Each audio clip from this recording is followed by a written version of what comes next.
Mga paps, ganito lang ang pagbaklas ng flarings, no, para madali baklasin yung rear shock, no, dahil papalit tayo ng rear shock. So ayan, nabaklas ko na, no.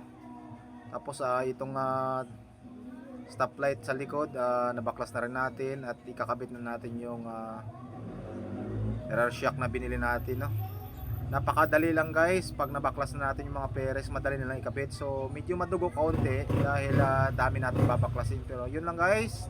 Yun nga guys, no, naikabit na natin yung ating bagong rail shock, no. Isa sang MTR, no. Ayan guys, oh. Diba bago na. So ganun lang pala kabilis at kadali ikabit basta mabaklas mo yung mga flarings. So medyo mahirap, medyo madugo, pero syempre experience na rin, no. So yun guys. Yun lang guys. Bye. What's up guys? So ngayong araw to guys, meron tayong ipapalit na shock, no, dahil yung shock natin ay sira na, no, at tumatagas na yung fork oil. So palitan natin, no. Baklasin natin muna to. Baklasin muna natin to guys yung box, no, para matanggal natin yung mga flarings. Tara, let's go.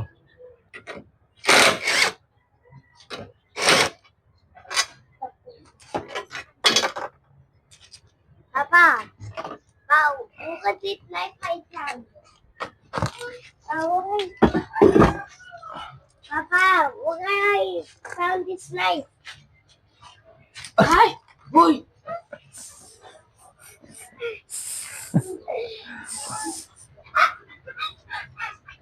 Looking bad. Look at this mouth. But you think for it. It was a way you look. So tanggalin natin yung flarings guys, no.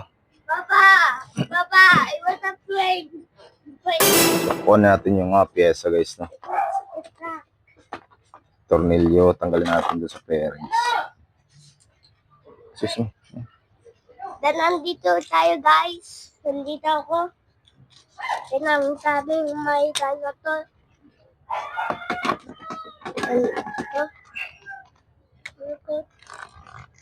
Ayan, tanggalin natin yung flarings guys, no, para mahugot natin yung shock.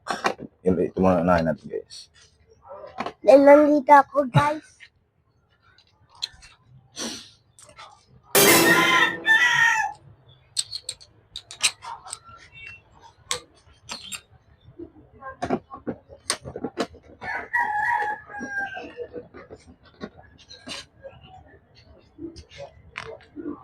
Ayan. Tanggalin natin itong mga tornilyo na ito guys. Papa, notice.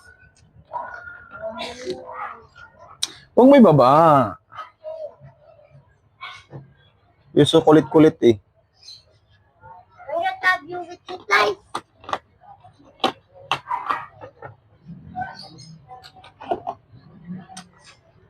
Umalis ka dyan. Ay, sus. Umalis ka dyan.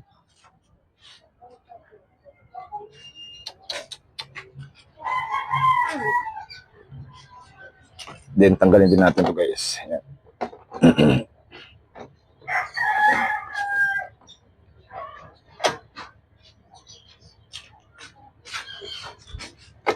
Ito mga tornilyo na ito guys, tanggalin natin. Papa, atal mo toy ko. Yung toy ko. Ito? Oo. I cannot really find it. I cannot find it. Look. I cannot really find it. I cannot find it. Papa, I cannot find it. Papa, I cannot find it. Papa, Find I it? cannot find it.